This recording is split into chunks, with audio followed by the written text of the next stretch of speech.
పామిడిలో ఘనంగా కేజీబీవీ బాలికల జూనియర్ కళాశాల ప్రారంభించిన శాసనసభ్యులు గుమ్మనూరు జయరాం.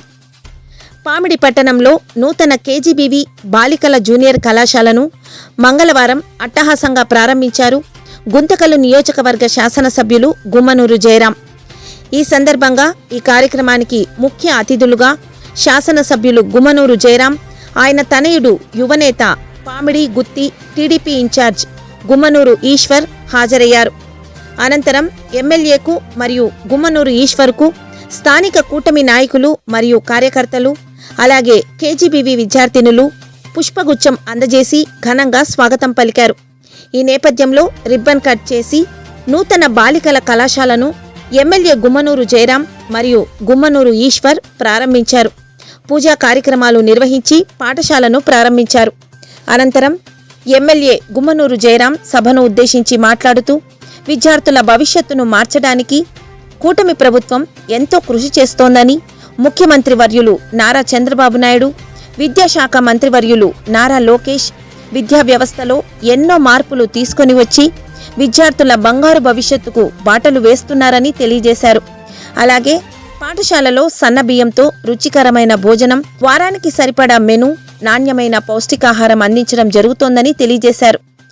వరుసగా 2వ విడత తల్లికి వందనం రేపే తల్లుల ఖాతాలో జమ చేయడం జరుగుతుందని, ఈ సందర్భంగా తల్లుల ఖాతాలోకి నేరుగా 15,000 రూపాయలు జమ చేయడం జరుగుతోందని గుమ్మనూరు జయరాం తెలియజేశారు.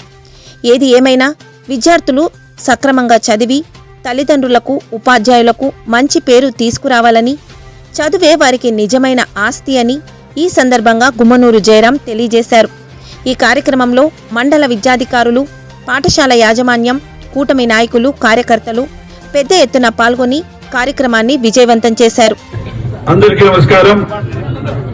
ముఖ్యంగా నా ముందున్న మా చిన్నారులందరికీ కూడా నా అభినందనాలు.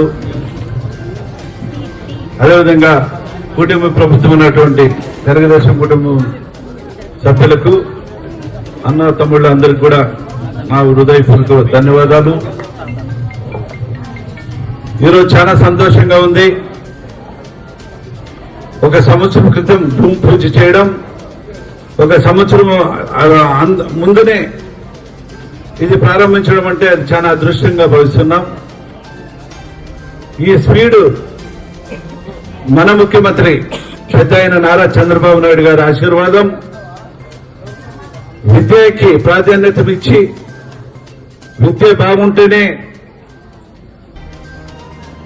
నియోజకవర్గాలు కావచ్చు, జిల్లా కావచ్చు, రాష్ట్రం కావచ్చు, అన్ని విధాలుగా బాగుంటుంది అనే విధంగా మన విద్యాశాఖ మంత్రి లోకేష్ బాబు గారు, పెద్ద అయిన లోకేష్ అన్న గారు కూడా విద్యకి ప్రాధాన్యత ఇచ్చి, ఏదైనా ఆస్తి అంటే విద్యనే. తల్లిదండ్రుల ఆస్తి సంపాదిస్తారో లేదో కానీ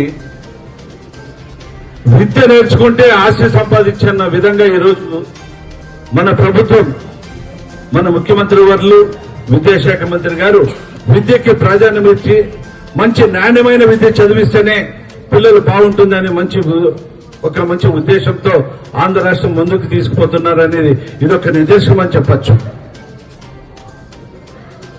ఎంతో మంది పిల్లలు వారు తల్లిదండ్రులు జన్మం ఇచ్చినా కూడా డబ్బులు లేక ఆ పిల్లలు చదివించుకోలేని పరిస్థితిలో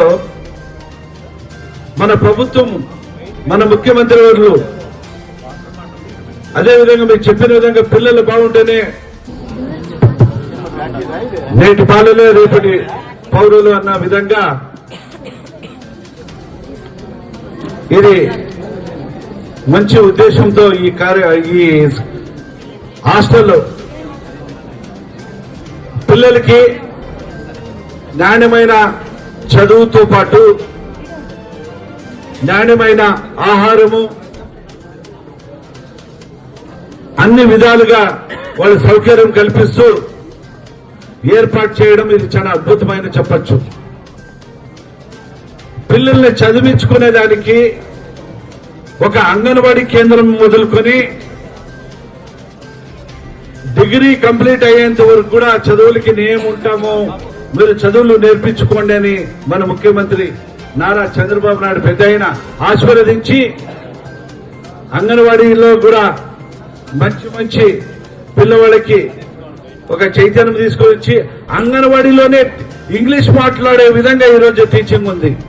ఆ పిల్లలే 1, 2, 3, 4 అని చెప్పేసే విధంగా ఆ పిల్లలు ఎంత బాగా మాట్లాడుతుంటారు. దాని భాగంగా చదువులకి తల్లికి వందనం అనే కార్యక్రమం పెట్టి ఆ తల్లిదండ్రులు కూడా మీ పిల్లల్ని పంపించండి, మంచి చదువులు నేర్పిస్తాం, మీకు కాబోయే డబ్బులు కూడా ఆ పిల్లలకి ఇంత ఖర్చులు కూడా పంపిస్తామని చెప్పి ప్రతి పిల్లవాళ్ళకి ఎంతో మంది పిల్లలు ఉన్నా కూడా 15,000 రేపు రెండు రోజులకి 22వ తారీఖు రోజు రేపే 22వ తారీఖు రోజు తల్లికి వందనం పడుతుంది. ఈ తల్లికి వందనం మీరు కూడా అర్హులేనా? ఏమా అమ్మా ఎలిజిబుల్ కదా? మరి మీకు అంటే మీ అకౌంట్ లో రావు తల్లికి పోతుందానికి మౌనంగా ఉన్నారా? నాకు మీ మౌనం నాకు అర్థం కాలే. అర్హులే కదా? మీరు కూడా అర్హులే కదా? కాబట్టి రేపు అమ్మ అకౌంట్ లో 15,000 రూపాయలు మీకు వస్తుంది. మీకు ఏదైనా అవసరం అయితే అమ్మకి ఫోన్ చేసి నా డబ్బులు వచ్చినాయి, మా ముఖ్యమంత్రి మా లోకేష్ అన్న పంపించాడు, మాకు ఆ ఖర్చులకి ఏమైనా పంపించండి అని అడిగే ధైర్యం మీకు కల్పించాడు. ఎవరు కల్పించారు? లోకేష్ అన్న కల్పించాడు. కాబట్టి మీరు బాగా చదువుకోండి. ఈరోజు చూడండి ఎంత నాణ్యమైన ఫుడ్ ఆహారం, చిన్న మంచి రైసు బియ్యంతో పాటు ఆ పప్పు అద్భుతంగా. నాకు చెప్పాలంటే మన ఇంట్లో వాళ్ళు కూడా చేస్తారా లేదా నాకు తెలియదు, కానీ మొత్తానికి ఆహారం ఇప్పుడు చూసా సాంబార్ రసం కూడా బ్రహ్మాండంగా ఉంది. ఎగ్ నేను కొన్ని పల్లెల్లో నుంచి వచ్చిన వాళ్ళం కాబట్టి ఈ గుడ్డు అనేది నోచుకోలేని ఎన్నో రోజులు మేము నోచుకోలే. మేము చిన్నతనం ఉన్నప్పుడు కూడా కంటిన్యూ రోజు గుడ్డు తినేది. ఎక్కడ నేను కూడా చదువుకున్నాను, కానీ నా దీంట్లో కూడా రోజు గుడ్డు తినే దాఖలాలు కనిపించలేదు. కానీ ఇప్పుడు మన ప్రభుత్వం చూడు, రోజు ఒక్కొక్క గుడ్డు ఇచ్చి అందరికీ ముందుగా నా తెలుగుదేశం కూటమి నా అన్న తమ్ముళ్ళందరికీ నమస్కారాలు. ఎందుకంటే అందరు ఇక్కడ కూర్చున్నా మేము ఒక మాట చెప్పాము, మా చెల్లెలు ముందు కూర్చొని, ఎందుకంటే ప్రోగ్రాం వాళ్ళంటేనే అందరూ వెనుకొచ్చి సంతోషంగా పాప వాళ్ళు నిల్చొని ఉన్నారు. చాలా థ్యాంక్స్ అన్న. తర్వాత మా చెల్లెల్ని అడగాలనుకుంటున్నాను, ఎన్ని సబ్జెక్ట్స్ ఉన్నాయమ్మా మీకు? 7 సబ్జెక్ట్స్. వీక్ ఎన్ని డేస్? 7 డేస్ మెన్యూ చూసాం మేము.